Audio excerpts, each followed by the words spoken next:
I'm Justin Shaw, creator of A.H.S.S 15. I'm doing this Can I Be Vulnerable video because BJ is my dog, and when you support people, you do whatever they ask. I think I want to touch on when growing a business or chasing a dream or whatever the aspiration may be. I think the most important part that I didn't realize at the beginning is that nobody's going to help you. Right? Nobody's going to do what your perception is, and you say, you know, I got a really good concept, a really good idea. Right. You'll reach out to them, and the expectation is that they'll be receptive to it. And a lot of the times, and this is my own personal experience why I wanted to touch on it. Right. I've been in people's faces. They've shaken my hand. Yo, I love to work with you. That's how. And I may even get an opportunity a little bit, right, to come into a little bit into their world, into their circle. But the expectation that I had was like, oh, we should flourish together because I'm not stepping on your toes. But once I come into their world and I'm around inside of their circle, 9 times out of 10, I've been perceived as a threat. And I was like, but why? And then I kind of figured out an answer. So I've been doing this A.H.S.S 15 thing now, going on 4 years. Describe A.H.S.S for people that don't know. Describe A.H.S.S real quick. Okay. So A.H.S.S 15 is a 15-minute program to strengthen the mind and the core. It uses very simplistic movements, and everybody has 15 minutes, and everybody needs a stronger core. So then the connection is the emotional contact, right? Like if you have family, if you have kids, you have a busy schedule, right? That 15 minutes applies directly to that individual. If you're the type of person with insecurities, or you like to compare yourself to other people, which you shouldn't all do, but it's to say, okay, well, this is how you increase the aesthetic. You increase the aesthetic, you increase the health. Health is wealth, the whole 9 yards. Got it. Nice. All right, so I'm sorry, that's the quick plug. Yeah, thank you. Back to it. Oh, we got to talk to them abs. So, but yeah, being in those circles, getting with the individuals, once I was perceived as a threat, everything would fizzle out. Right. And I'd be like, why do they perceive me as a threat? And a lot of times I thought it was maybe the way I was carrying myself, maybe it was something on my end. And then as you know, as I've gotten older, and like I said, going on year 4 now, I was like, no, the people that I was around were insecure that I was coming for their spot. Right. I didn't want their spot. I didn't look at it as competition, but they did. And as males, especially, most people in the fitness industry have a fitness background. Well, I say fitness, sports background. Right. Sports is competition. Yes. This is why they keep score. It's a win and a loss. Mm-hmm. But in the fitness world, unless you're competing, it's not really a competition. It should be a unified front to say, let's make the world a better place. And so I come in and I'm very, very specific with A.H.S.S 15 core. No running, no weights, no plyometric exercises. Right. So the trainers who expertise is in that, I like them to be in their lane and view me as in my lane. But when I come into their world, their environment, because they have a much broader scope of service than I do, right. Their mindset has still been, oh, he's a threat. He's a threat. Competition. A competition, right? You get into the pissing contest, like, oh, what you mean? We need to strengthen our players' core. You don't think our players' core are strong enough? And that's not the conversation, but that's the mindset. That's the mindset. That's what the energy. That's the energy I'm getting. Like as if I'm saying what I'm bringing is saying that what they're doing is not good enough. Right. And I'm not saying that at all. I'm saying this is different. I prayed for this, like nobody's doing it, right? I'm 32 years old. I've been working out since I was probably 6 years old, and I've never done A.H.S.S 15 until I prayed for it. Right, and you come from a sports background. Yeah. Played high school at Palmdale High, right? CBS All-American, went off to San Diego State. Again, had those aspirations of going pro, right? Didn't go pro, but that led me to this blessing. Yeah. And I had way more joy. This is the crazy part. When I was playing sports, you know where the joy came from? Training. And I don't know why, right? Game was cool. Game was fun, you know what I mean? But we were a losing team. So just being honest, right? Probably only won 20 games the whole 4 years. So it's like the mindset was really where we count our wins was training. Right. So then you see yourself post-college and you're like, well, okay, well, this is already how I view joy. Right. I view joy as training. I'll be able to see the results and measure it, and I don't have to compete against somebody. And then just to tie that into the vulnerability part, you know, I reached out to my alma mater. Yo, San Diego State, I got this amazing innovative program. Do you think I heard something back? No knock to them, but I know the reason I didn't hear something back were their insecurities, or their lack of being able to be vulnerable, letting another man come in and train their guys. And then here was I think the switching moment. It was when somebody told me, was like, well, why would they tell you not to show your abs? Because I've had the conversation with other people in the fitness industry and was like, yo, I don't like the fact that you show your abs on Instagram. And I was like, okay. And I'm gonna be honest, I took that and saying, well, this guy can help me, so I'm gonna stop showing my abs on Instagram. Right? But on Instagram, all I'm talking is abs. So how can I be talking about abs and you never see my abs? And so, right, there was a little bit of disconnect, but because of the hope, I was like, I'm not going to show my abs, right? Did it for all last summer. There was no shirtless pictures whatsoever.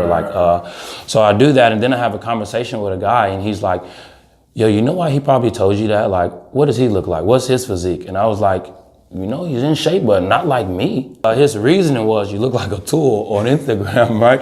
And I was like, well, if he has that perception, what if other people do? And some people might. Some people might, right? But then the mindset was, as I continued to evolve, was like, well, if that's not for them, then they're not for me. The pivotal point that changed everything, it was that therapeutic conversation, and he was saying that was his insecurities that he was presenting to you. And I was like, and then it just started all making sense. And I said, you know what? I was only conforming to his insecurities, his fears, because I wanted his help. Right.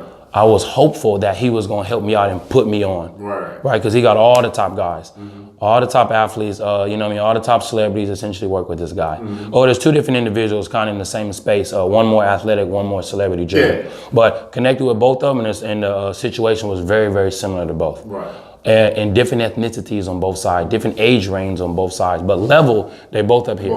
They both at the very top of their perspective field, and neither one of them showed me the love. And I was like, I'm just a very loving person. Right. And I was like, oh, it's their insecurities, and they're not for me, then I'm not for them. Right. And that was the change. It was when I said, oh, I don't need them. I can grow it on my own. The moment that I said, wait, if they don't help me push and I do it on my own, what if it still becomes successful, but they just don't help? Then I'm looking at myself in the mirror like, you did it, good job, right? Not like, cause I write 5 thank yous every morning, like what I'm thankful for, right? And I seen my list is now being condensed from all these other people, cause so I write it in a state of it hasn't happened yet. Yeah. I'm thankful for it, this is about to happen, kind of writing it into existence. Right. And they started doing this in December, and you'll see there's other individuals' names on there, like, oh, I'm thankful that they were able to connect me with da-da-da-da. Yeah. I'm thankful that they were able to put me in front of da-da. There's no longer like that no more. Now it's just like, I'm thankful that this opportunity is on the way and I'm about to execute on it. Right. I'm thankful that this person is about to come into my life and I'm going to expound even beyond what I thought they were going to be able to bring to me. Right. So it's a much more central focused thankfulness, and like, it's just all about that gratitude. Like, if I can be grateful for what I'm doing, not somebody else, way more impactful. Was it like self-doubt kicking in? Did it like, I think there was a little bit of, naturally, whenever there's a letdown, you always look at yourself first, like, what did I do? Like, most good people take ownership. Right. And you're taking ownership, you say, it's not what they did, it's what I did. That was how I was saying it, which was incorrect, but at the time, in those thoughts of, I'm not doing well enough, maybe my social media platform isn't big enough, like, I don't got any sponsors, whatever the case may be, I was looking at myself and it had a negative reaction. I seen that I wasn't able to grow when I was still connected to their hope. Right. I was still staying in that same little bubble, and I'm like, man, I haven't been able to raise my prices, been able to elevate, nothing. I'm sitting here waiting on the opportunity till he says, okay, yo, we need you to pull up, let's get these A.H.S.S classes going. And then I thought I was gonna be like, oh, now my program's gonna start growing. Right. The brand's gonna grow. But when I let that go, it was, it was not a long period of time, but it was an important period of time that I had to go through that daily, and be like, then just that blessed day where I had that conversation with the dude, and it was like, no, it's not you, it's them. I was like, oh, but I know there's so many other people that feel that same way, right? In the fitness business, everybody starts at the bottom. Right. Unless you're blessed and your best friend is the main star in the movie. Yeah, some shit like that. But that's 1 in a million if LeBron is your main guy and you get to train LeBron. If not, if you're trying to pull up on LeBron, Kobe, D-Wade, you gotta grind. Right. You gotta grind from the bottom and get enough notoriety and enough good results, right? And build enough amazing relationships to now Dwayne Wade calling you, LeBron calling you. And that's the mindset. Right. And that's the mindset. So I know all the other trainers out there are like, well, how do I go from starting at the park, that's where most people start, to being like, free. It's free. Overhead, there's no overhead. There's no overhead, there's no liability, right? How do you go from the park to being at the highest level? To being at the individuals who you see at the top of the mountain, how do you get to where they got? And a lot of it is time, dedication, and consistency, right? You got to put all that in, but everybody's going to take those losses, including myself, as I've taken those losses. But it's being able to say, this loss isn't going to define me. I'm not going to stay here. And that was my issue. I was staying in that losing moment too long. Right. I didn't just take the L and just keep it pushing. I took the L and then it'll be like, well, dang, I wonder if they're going to follow up with me Right. next week. Then I got to wait a whole 7 days. Then you know, the whole time you're itching like, yo, should I follow up with them? Yeah. Should I send them a DM? Yeah. But you know, I'm smart. I'll be like, I'm going to watch all your Instagram videos. Because if people look at watch the Instagram, I'm going to like all your pictures. Because you see, 'Cause you're going to see me, right? So now the mindset is, right, and this is for the other trainers too, right? If you know you're looking at them, there's a good chance if you stay at it consistently, they'll start looking back at you. It may be a shadow follow. It may just be a blip on the radar, but eventually if you stay at it, that blip gets bigger and bigger and bigger and bigger. And then, right, it becomes you got to AI them for your survival. Yeah. Right now you raise up to the point, if they don't help you, now I hate to call it a spade, but it's competition. Right. Now it's like, Eventually it gets to the point. eventually you rise up to the top. CAA competes with ICM and they compete with UTA, all the same, but they're all on the same front, all got the same mission. And they're all successful too. All of So even though it's competition, it doesn't mean that I have to hate you. Yeah, like I'm taking food off your table. I'm not. No shine away from you. Like, yo, you got all the top guys over there, I got all the top girls over here. What's good? We both on. Yeah. You got all the top actors over there, I got all the top producers over here. Like, it's enough for everybody to eat, right?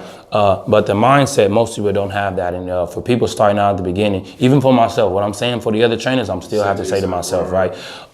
It's enough for everybody to eat and everybody has their time to shine. You just got to be ultra specific in what you want to do and stick to that. Right. Ultra specific, right? Another good thing that helped me really elevate to the place where I'm at was being specific in what I was doing. Right. When the A.H.S.S 15 started out, it wasn't strictly for the core. The first logo, bro, I probably sent it to you, man. The first logo was an upside down heart. It was. Right, because I was saying I'm gonna probably go after the female market and all the girls want glutes.